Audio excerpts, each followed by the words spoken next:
Welcome, and thank you for attending this training on evidence-based programs for all, an intro to disability inclusion and adaptations, sponsored by the Center for Chronic Disease Prevention and Control at the Maryland Department of Health. My name is Sue Vaith, and I'm very pleased to be able to bring this training opportunities to you, to all of Maryland's providers of evidence-based programs. Before we begin, I'd like to go over some brief housekeeping tasks. Today's webinar is being recorded. Please use the Q&A function to submit questions. There will be an opportunity to address questions at the end of the webinar. And just another comment about the webinar being recorded. We'll also have it available on our website, the BeHealthyMaryland.org website, under the resources section in about 2 weeks. For any technical issues, please use the chat function to send a message to Hannah Harold, the administrator for this webinar. All participants will be directed to an evaluation upon completion of the webinar, and certificates of completion are available for participants of this live webinar. Please complete the evaluation in order to receive the certificate. This is the mission and vision of the Prevention and Health Promotion Administration, where our center sits. And I just wanted to take a moment to let you know some of the resources we have available in our center to help you manage and sustain your programs. Aside from this and other past and upcoming trainings, such as motivational interviewing, ensuring continuous quality improvement and fidelity in evidence-based programs, and understanding healthcare systems to maximize referrals from healthcare providers, we provide sister websites, excuse me, the BeHealthyMaryland.org and the Workshop Wizard.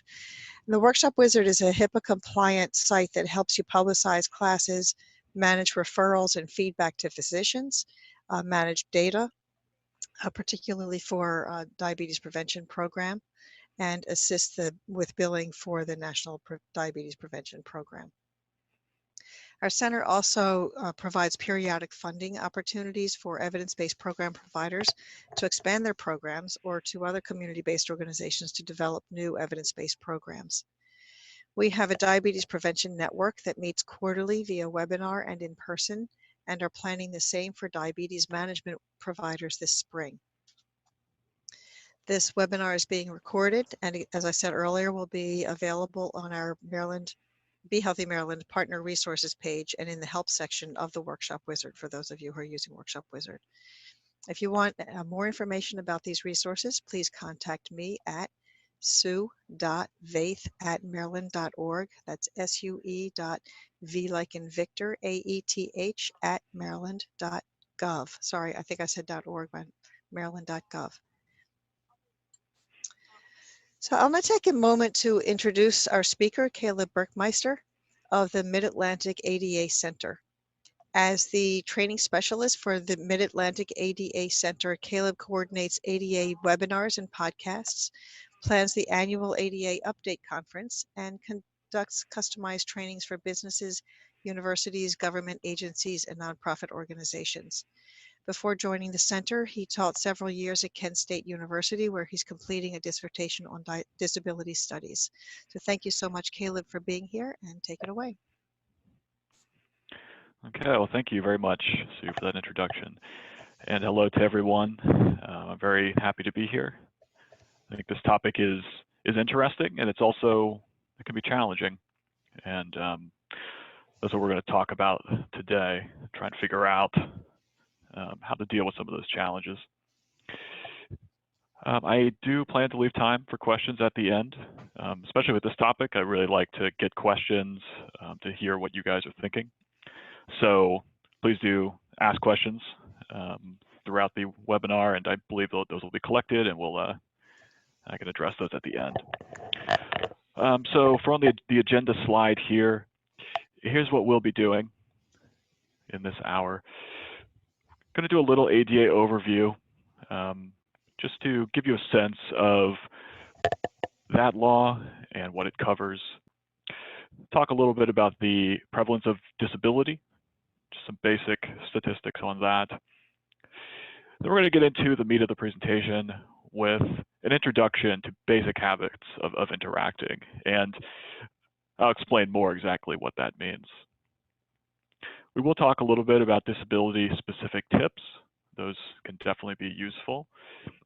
And then a couple things at the end, service dogs and disability language. These are just a couple topics I wanted to throw in here because people often have questions about them and they will come up.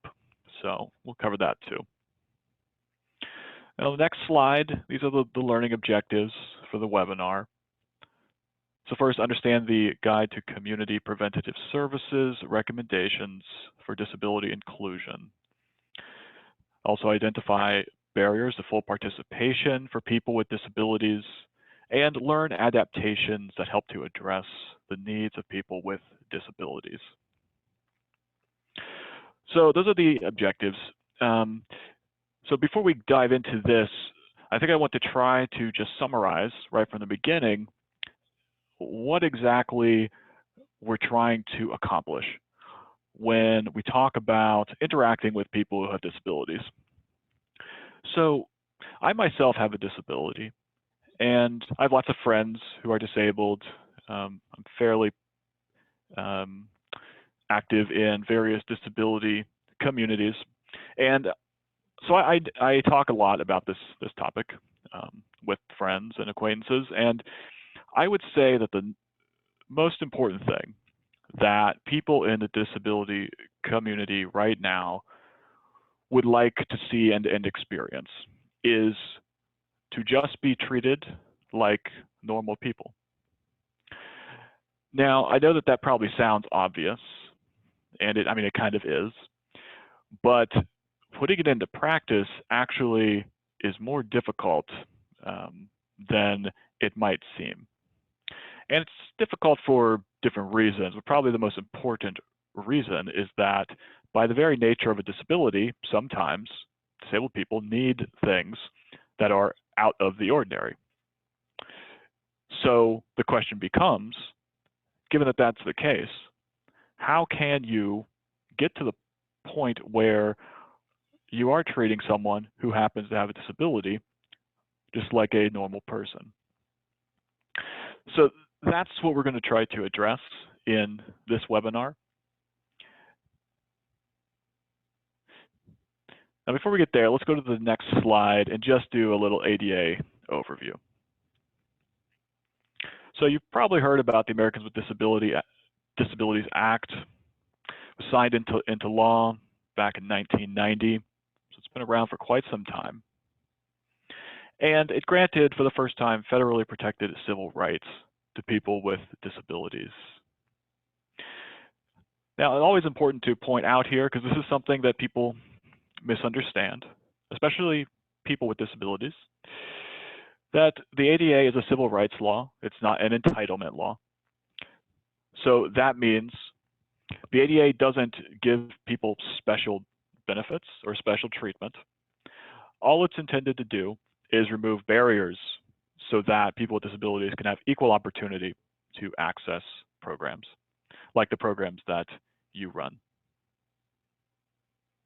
Now, on the next slide, we have the different titles of the ADA. There are 5 titles. Title I covers employment. Title II covers state and local governments. Title III covers public accommodations. And public accommodations would be typically privately owned businesses. And there are a wide range of these kinds of privately owned entities. But anything that provides goods and services to the public, that's not funded by or affiliated with a government entity, is covered by Title III of the ADA. Title IV covers telecommunications, and Title V has some miscellaneous stuff that the other titles don't cover. The Equal Employment Opportunity Commission enforces Title I. Department of Justice enforces Titles II and III. And those are the main ones that enforcement action happens under. So those are the really relevant agencies. All right, so on the next slide, let's talk a little bit about prevalence of disability. So 12% of Americans have a disability, and 37% over the age of 65 have a disability. And many of those disabilities are non-apparent. So you wouldn't typically know that people have some kind of mental disability, other kind of chronic disease, but those are very prevalent and they go into making up these numbers. Now, these statistics are from the American Community Survey.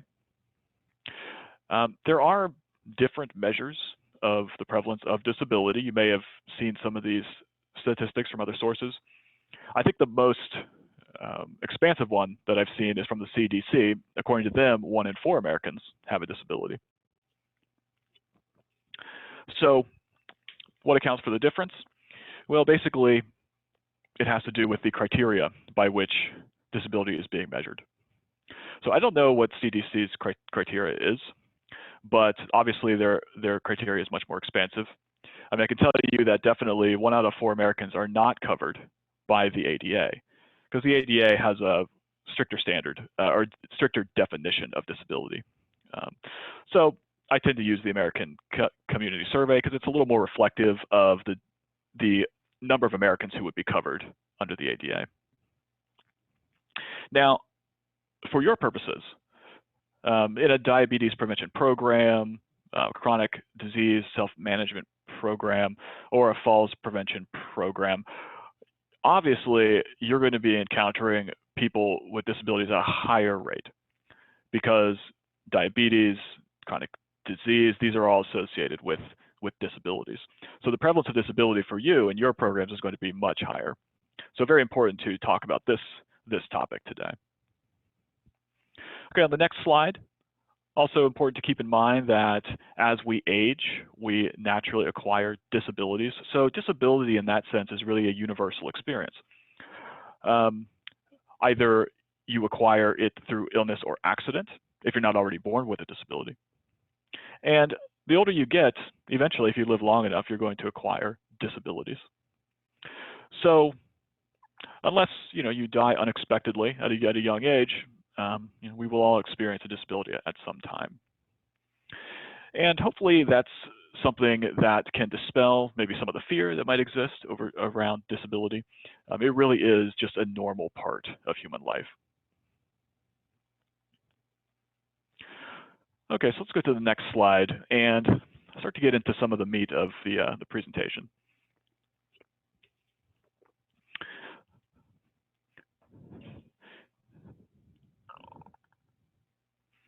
So the primary obstacles that people with disabilities face are actually not their impairments.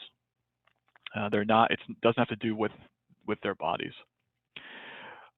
The main obstacle is really environmental. It has to do with environments that are not set up for people with disabilities. And it also has to do with negative attitudes that people have.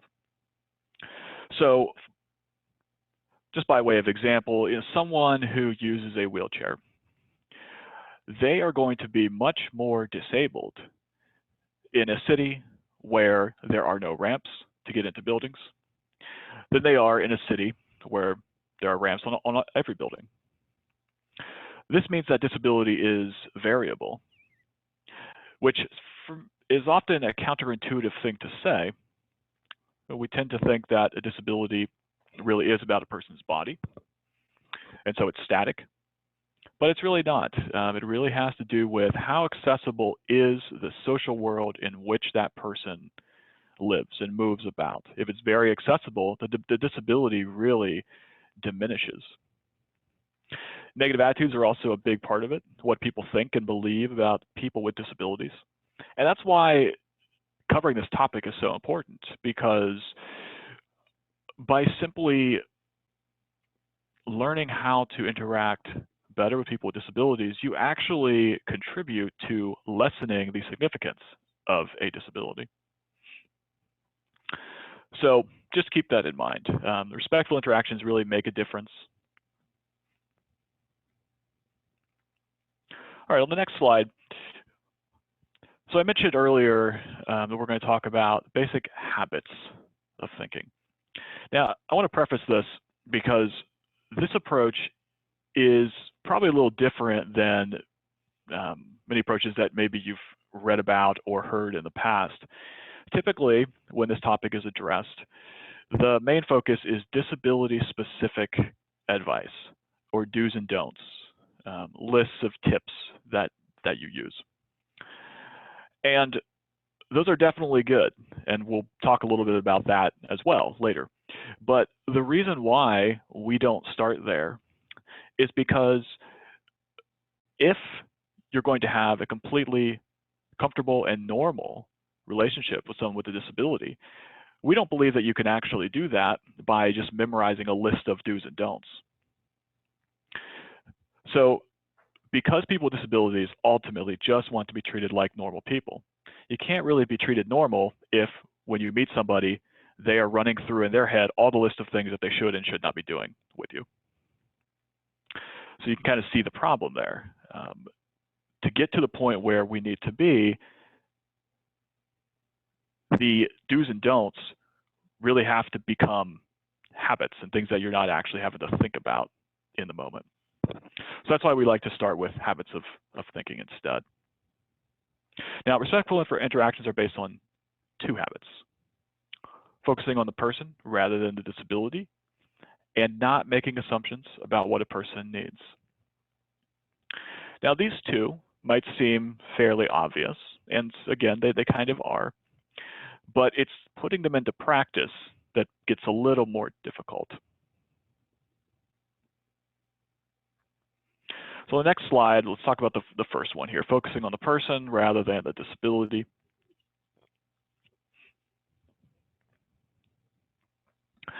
So important to keep in mind that disability is a personal characteristic. Much in the same way as a person's race or gender or even class is a part of a person's identity. And personal characteristics should not affect interactions. So just like you don't base your interaction with someone on the color of their skin, you shouldn't base it on whether or not a person has a disability either. Now, this gets a little difficult though, because like I said before, sometimes people with disabilities do need things specifically because they have a disability. So what does that mean for this habit of focusing on the person and not the disability? Well, I think that you have to keep in mind what exactly brings disability into focus. Really, it's an accommodation need. And when that accommodation need arises, then obviously focus goes to the disability, what's needed to accommodate that person. But until that accommodation need arises, then there's really no need to focus on the disability at all. You're just thinking about this person as just a normal person. So essentially, that's what determines where your focus is. Now, this is related to the second point, and this is on the next slide here. So you want to try to not make assumptions about what a person needs. And really, this is because it's impossible to predict what any individual person needs. Even if you've interacted with someone in the past who has the exact same disability, and maybe they needed something specific. Just because that person needed that specific thing doesn't mean that the next person who has the same disability is going to need the same thing. And I think this is often a habit that people get into. And it's something that I definitely experience in my own life. A lot of times when I'm interacting with people and they're really foregrounding my disability in a way that they don't need to, most likely it's because they've been dealing with people like me a lot, and after a time, maybe there is some kind of pattern of things that some people need. They just get into this habit of thinking, well, everyone who has a disability needs this thing, and so they'll try to do that when I oftentimes don't need it. So you got to keep in mind that even people who have the same disability don't always need the same thing. I like to put this in terms of not being proactive. This is sometimes a bit of a controversial statement because proactive is often used as a good thing. You're supposed to be proactive, in all areas of your life, including with doing things for people with disabilities. But it's actually counterproductive to do that if the goal is to get people with disabilities to feel like they are normal. A normal person doesn't feel normal if, when they enter a building, someone immediately runs up to them and starts asking them if they need anything, which is often what happens to someone who has a disability. So instead of being proactive, the accommodation should really be responsive. It should be responsive to a need. It shouldn't be assumed what the need is.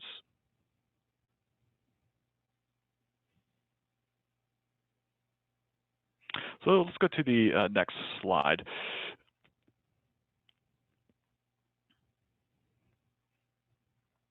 So the goal is equal treatment, not different treatment. So you're going to want to engage directly when the situation calls for an interaction. And when you're doing that, you want to make sure that you're addressing the individual person and not others, like a companion that they might be with.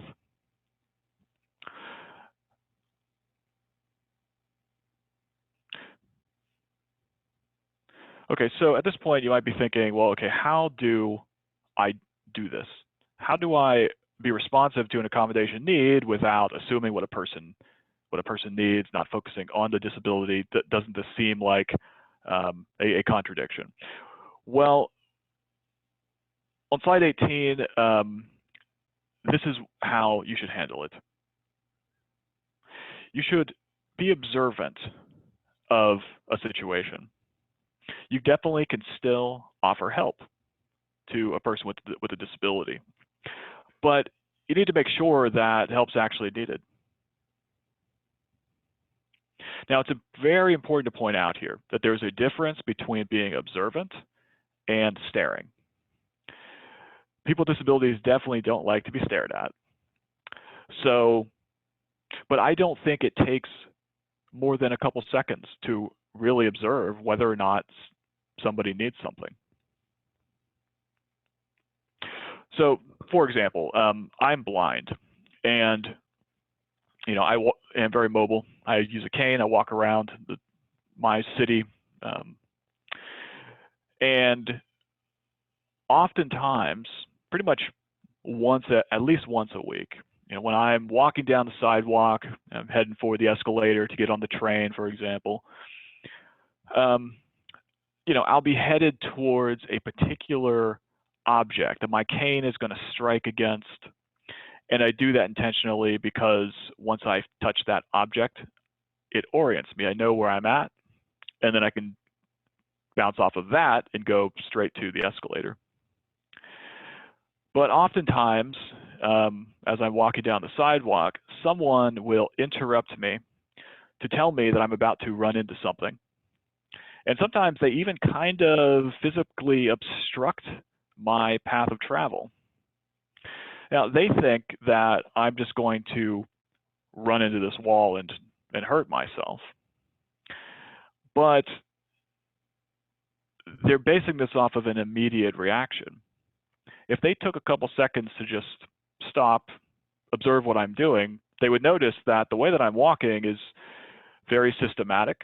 My cane technique is perfect, and the cane will contact that wall and let me know that it's there. I don't know how many individuals that I come across actually do this, because if they see it, then they probably don't say anything. But for the people who do, interrupt, I think that what they could do better is not base their interaction with me off of an immediate assumption about what I need, but rather take just a couple seconds to observe what I'm doing, how I'm walking, and they would probably see that I don't really need them to intervene at all. So that's just one personal example. There are lots of these for many different kinds of disabilities. Another one might be someone who uses a wheelchair and is approaching a building. Oftentimes there's an immediate assumption that that person cannot open that door to get into that building. And many times they might not be able to. But people with wheelchairs can definitely open doors to get into buildings. And they would prefer to, if they want to get into that building on their own, they would prefer to be able to do that without having somebody constantly coming up to them and intervening. So all it takes is just a moment to be more observant. What happens when they get up to that door? Do they get stuck there? If so, then you can definitely jump in and ask if they need help. But you might notice that they just open the door themselves. So this all goes back to the point that people with disabilities just want to be treated like normal people.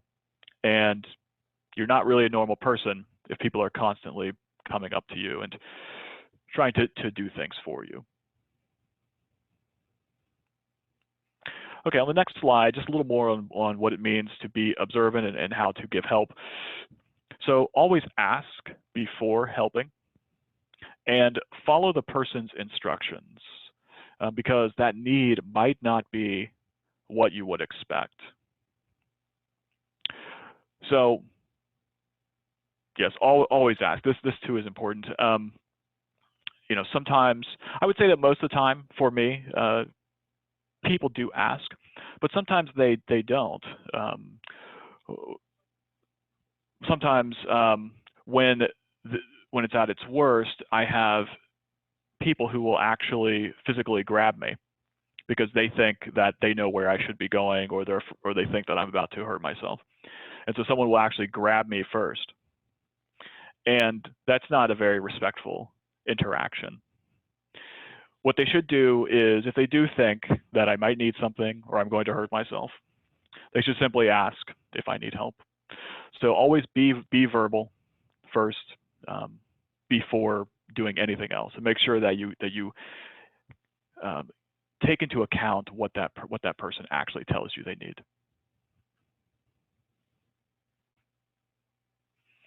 All right, so on the next slide, now we're going to get into some disability-specific advice.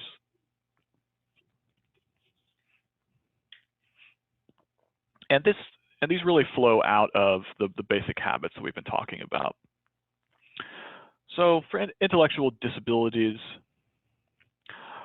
you really need to speak to people with intellectual disabilities just like you would anyone else.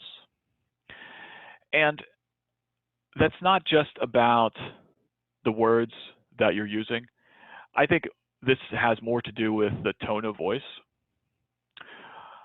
Sometimes people do have a change in their tone of voice when they're talking to someone with an intellectual or developmental disability, and honestly, even with other disabilities too. There have been a couple times in my life where I have encountered this as a blind person, where I'll be interacting with someone and the way they talk to me, the tone of voice is just not the way that they talk to other people. There's something a little slightly condescending in the tone, maybe like they're talking to a child. And people with disabilities really do pick up on that. So just make sure that when you're interacting with someone and you're speaking with them, mind your tone of voice.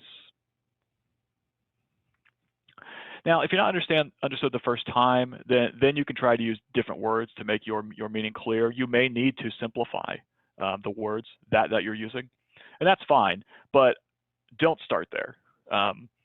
Always just speak like you normally would, and then if you notice that there's an accommodation need, then you be responsive to that, and then you can try and then simplify.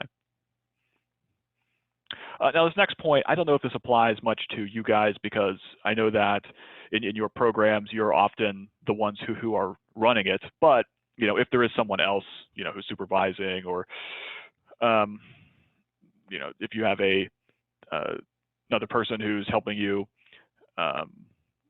coordinate your program, it's definitely okay if at a certain point you're just not understanding it, to ask someone else to step in and see if they can help.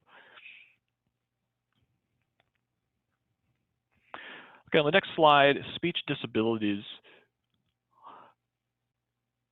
So probably the biggest piece of advice here is to not automatically finish sentences or suggest words for someone who might be stuttering, or maybe they have a speech block. I know it's often tempting to do that because when you're listening to someone who's struggling to come up with the right words, you naturally just kind of want to help them out. But typically, a person with a speech disability would prefer to try to speak themselves, because again, this gets back to being treated like a normal person. A normal person gets to finish their sentence. And just because this individual has a harder time doing that doesn't mean that they shouldn't be given the opportunity to finish their sentence.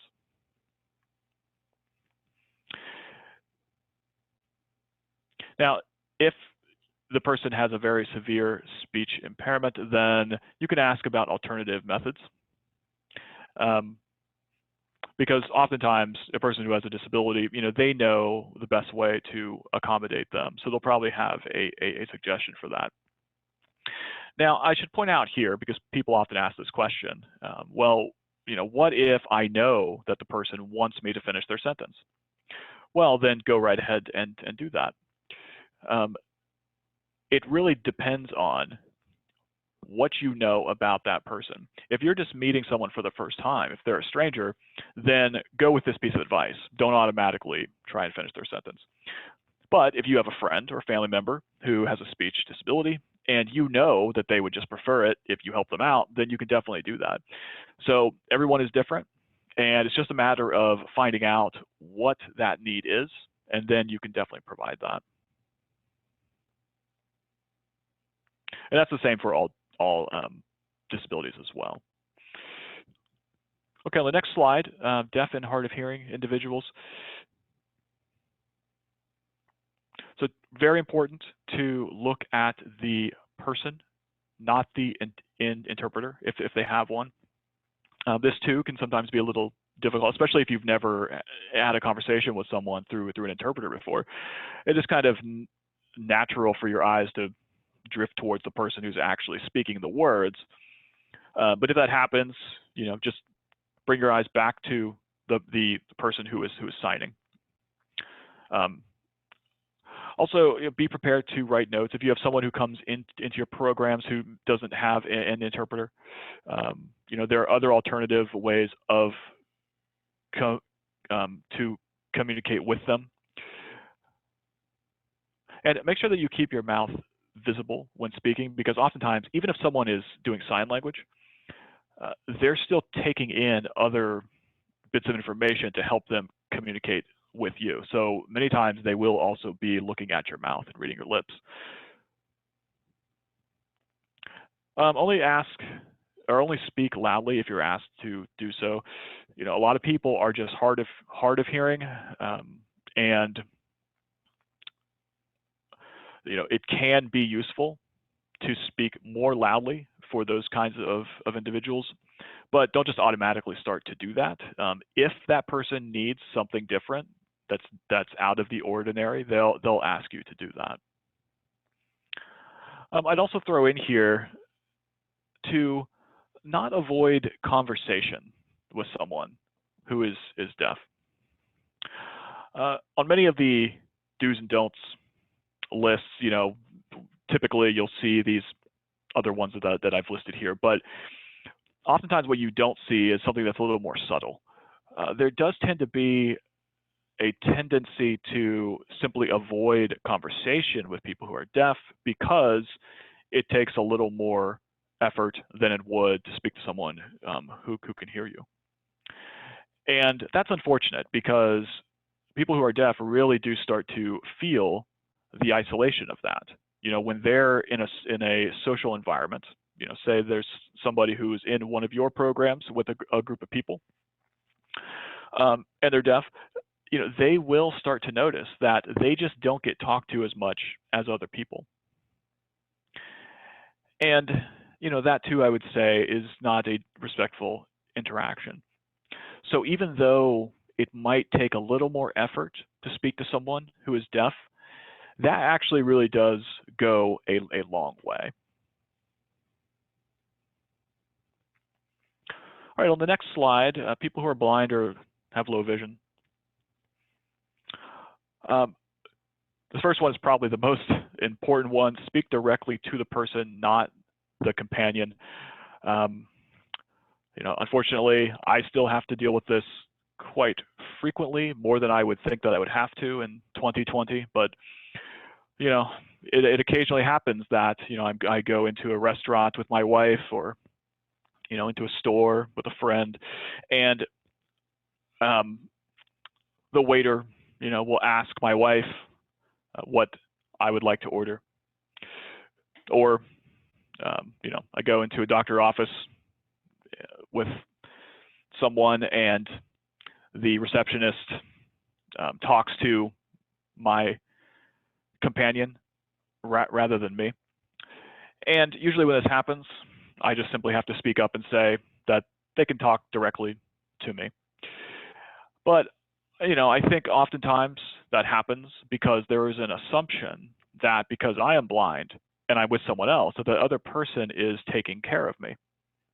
And so that's why they talk to them and not to me. So it's really important to remember to speak directly to the individual if that's who you need to communicate with. And of course that goes for anyone who has a disability.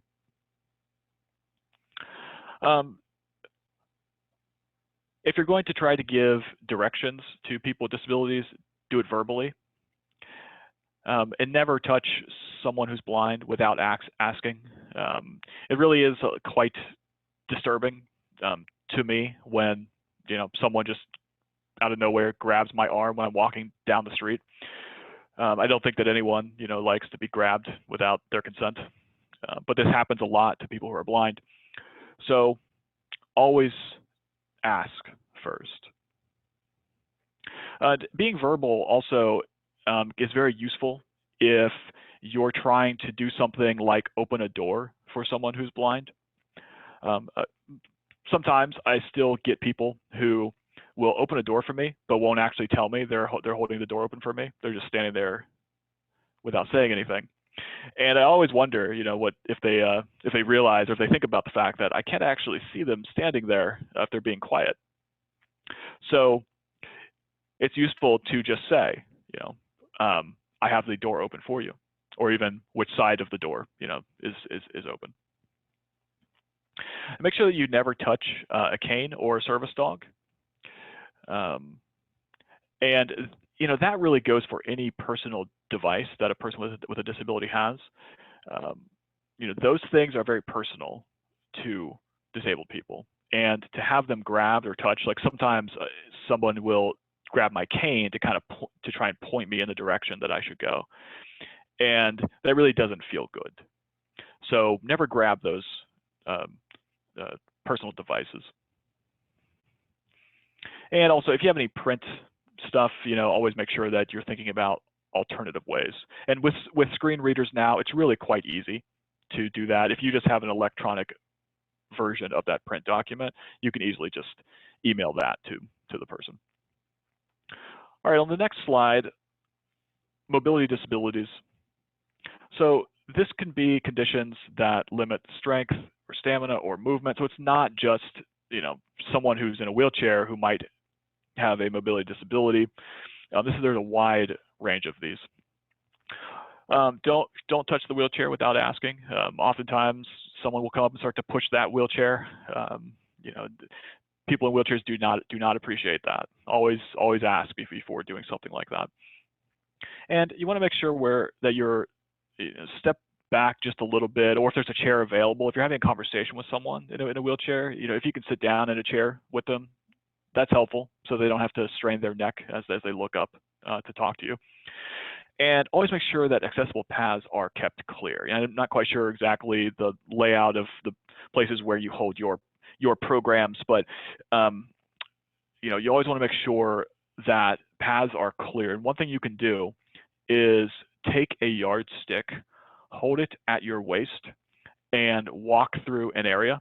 And if anything bumps that stick on the right or the left, that path is not clear enough yet. It really needs to be at least 36 inches clear in order for someone to be able to get through it. All right, so on the next slide, just going to, in conclusion here, go over a couple of special topics that often come up. So service dogs. Something that people sometimes don't realize is that service dogs do a variety of tasks. So a service dog does not just guide a person who is blind.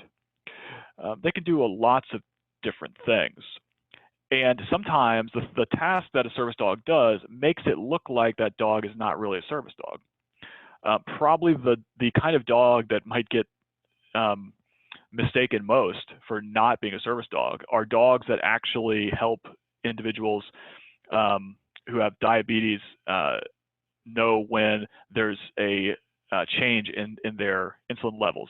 And they'll sometimes wear a little dog around their chest that can identify when that happens through their breath. So that dog, to most people, doesn't really look like a service dog, but it actually is. So always important to not automatically assume, just based off of what the dog is doing, whether or not it's a service dog.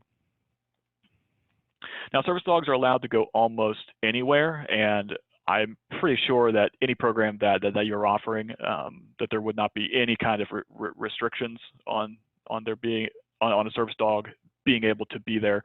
It's quite rare if there's a place where they can't be. Now, service dogs must be under the handler's control. So if the dog is barking, running around, it's going to the bathroom on the floor, then the dog can be excluded. It has to be under control. There are two questions you can ask, and only two questions.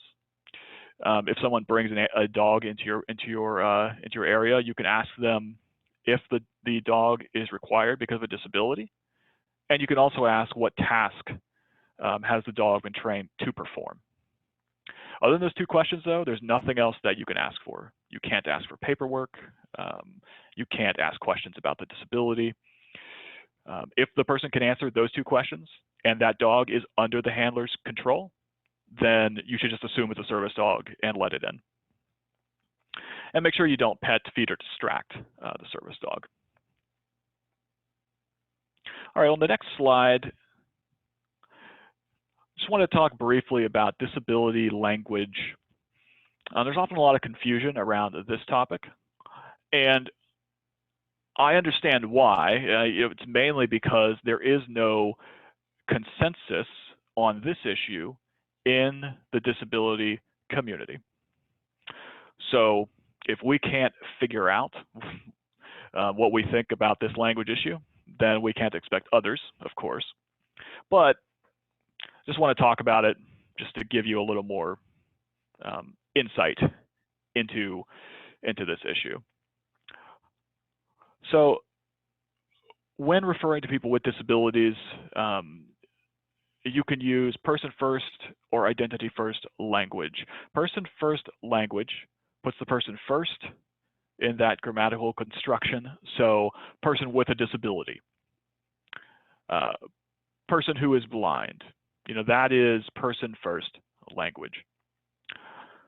By contrast, identity first language puts the disability first, disabled person, blind person. Now, ultimately, personal preference matters most, but I also know that this is often not very helpful, because usually the reason why people want to know what they should use is because they have to use these terms when they're writing up documents or something like that, or putting information on their websites. And you can't really get personal preference when you're doing that. And also, people are going to have different preferences. So the question still remains, well, which one do we use? Well, all I can say is that person-first language came about because decades ago, there was a real issue with people really only being seen as their disability and nothing else. And so that's why the disability rights movement insisted on separating out those two things so that people would start to understand that these are people first, they're not just their disabilities. So it definitely served a very important purpose, and I think probably still does. But more recently, especially with the passage of the ADA and with people with disabilities getting more rights, disability has become something that some people tend to embrace as part of their identity, much in the same way that that race or gender is a part of someone's identity. And so if it's an identity, then there's no reason to separate it out.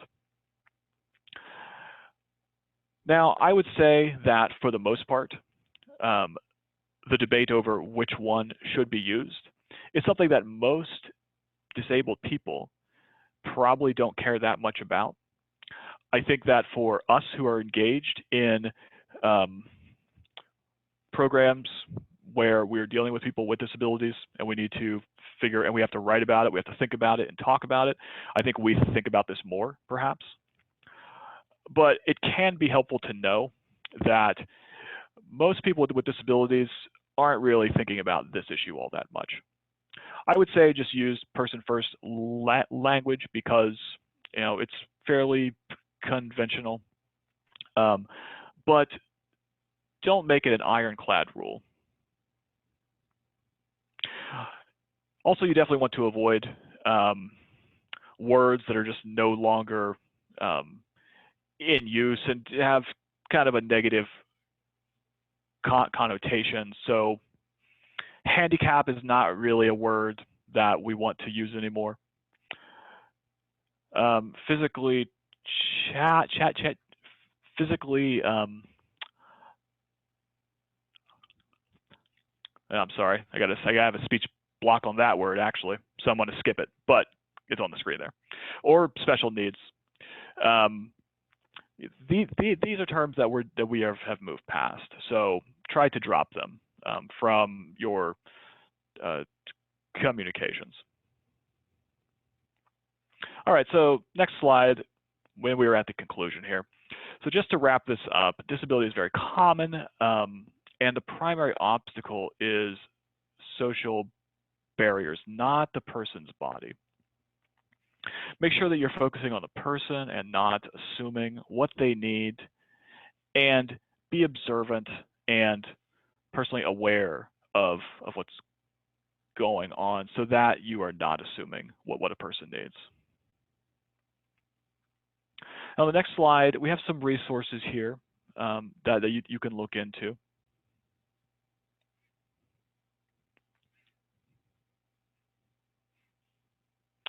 And I think this slideshow will probably be available to you. So these links here, you can use those if you want to look into more of these resources.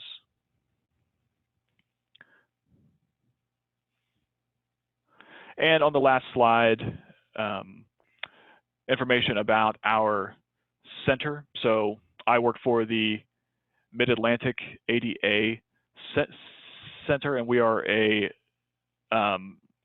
we provide information to the public on the Americans with Disabilities Act. So if you have any questions about that, you can call us 800-949-4232.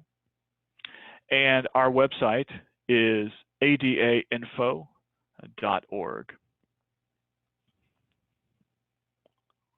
All right, so it looks like we have about 10 minutes, which is really good. So are there any questions?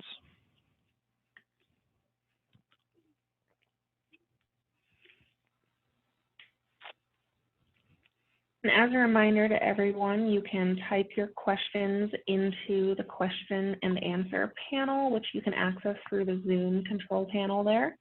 And as questions get typed in, I'll go ahead and announce them so that Caleb can provide an answer.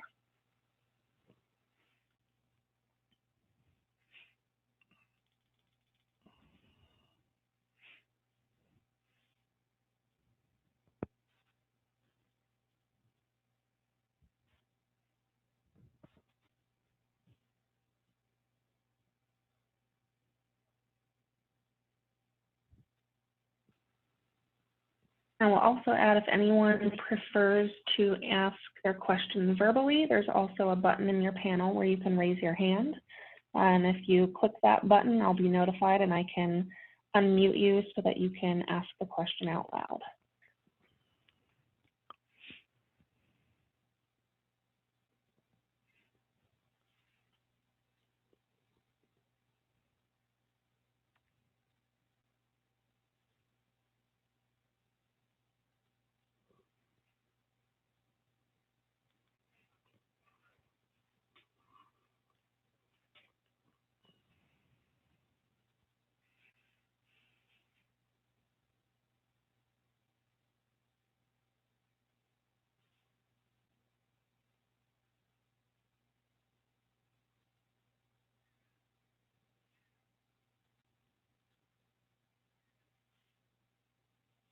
We'll give it another 15-20 seconds here. I will add there is also, for those of you who use Zoom for meetings more than webinars and are more familiar with the chat feature, you can also send a message to the panelists or to myself, Hannah, via chat, and we can read the questions from there.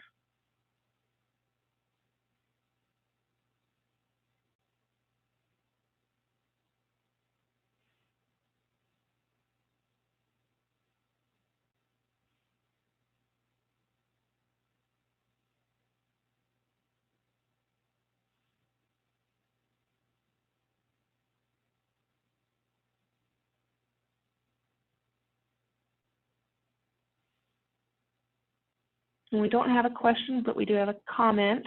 Thank you for the positive feedback. They just said it was an excellent review, and thank you very much for sharing the important information. I would agree with that, Caleb. Thank you for the wonderful presentation. Great, thanks. Appreciate that.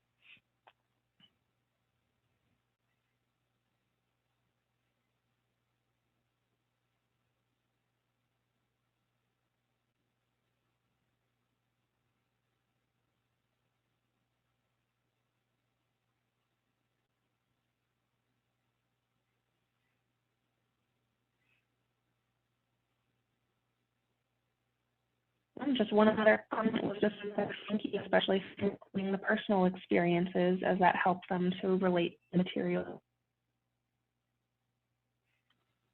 Oh, good. Yes, always like to add in those personal examples. Glad you appreciated it.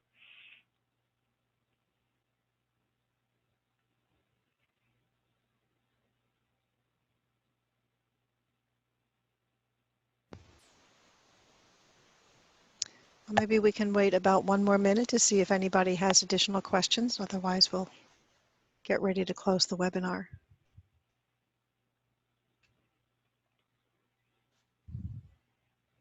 We do have one question that has come in. So Caleb, the question is, are there any tips where language is a second barrier? Let's see, a second. I'm not sure I sure, understand maybe, the question. Yeah, the person who just sent that chat in, could you expand a little bit on what you mean by language as a second barrier?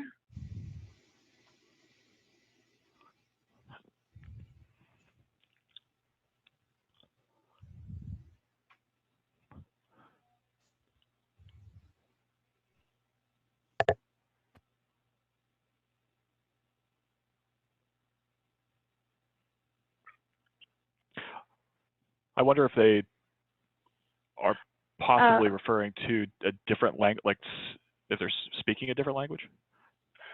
So they've expanded on it and said, in addition to handling the disability. So perhaps if you're, please correct me if I'm wrong, but perhaps working with someone who may have multiple disabilities, one related to language and perhaps another disability.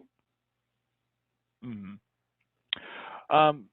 Yeah, tips for that. Well, yeah, I mean, the more disabilities that someone has, if there's actually an accommodation need, of course, it can become a little more complicated. Of course, you always want to make sure that you're not automatically assuming that someone needs something, because oftentimes they don't.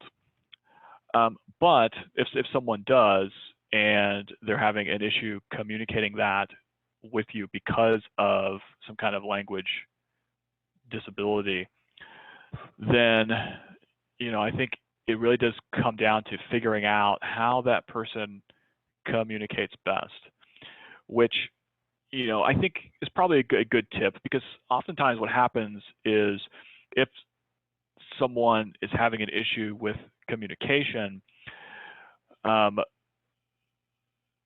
there isn't really a point where you stop and you think about the communication itself. You're just trying to communicate in whatever way you happen to be doing it. But it can be very helpful to take a step back if it's not working and try to figure out with that person what else you could do to communicate better. That can feel a little awkward at times because, you know, it's not something that we normally do, but it probably is the most helpful way to make sure that you are able to figure out exactly what that person is requesting from you. So don't be afraid to just stop and say, I'm having an issue understanding. Can we talk about the best way to communicate so that we can understand each other?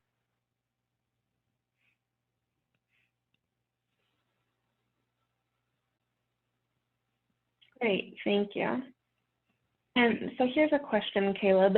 If a person comes into one of these evidence-based programs and has a disability and expresses a need for some sort of adaptation, and the program is not certain how to best provide that adaptation, is that something that perhaps you gave the info for the Mid-Atlantic ADA Center? Can you recommend maybe resources or areas where they could learn more about how they could best offer that adaptation to that person?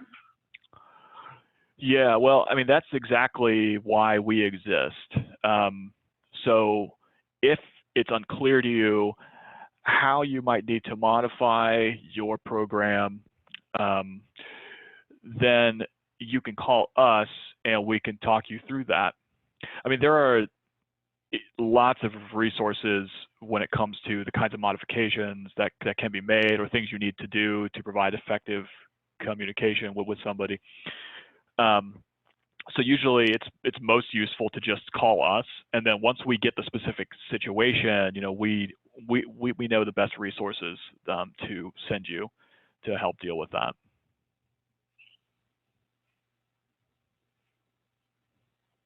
Great, thank you.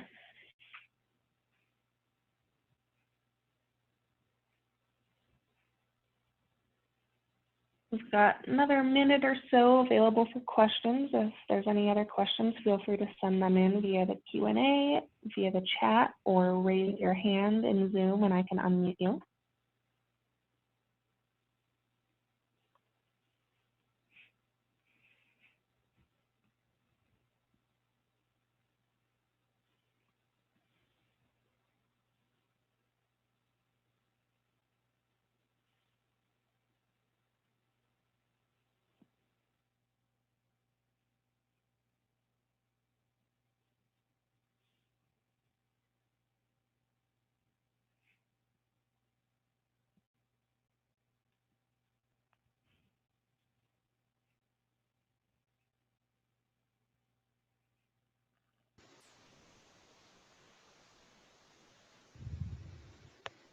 So if there are no other questions, I'd just like to close the webinar and thank you, Caleb, again for this terrific information. And thanks to everybody who attended this webinar. We very much want to facilitate inclusion of people with disabilities in the resources that are offered and are very pleased that you're interested in being here today. So thank you so much.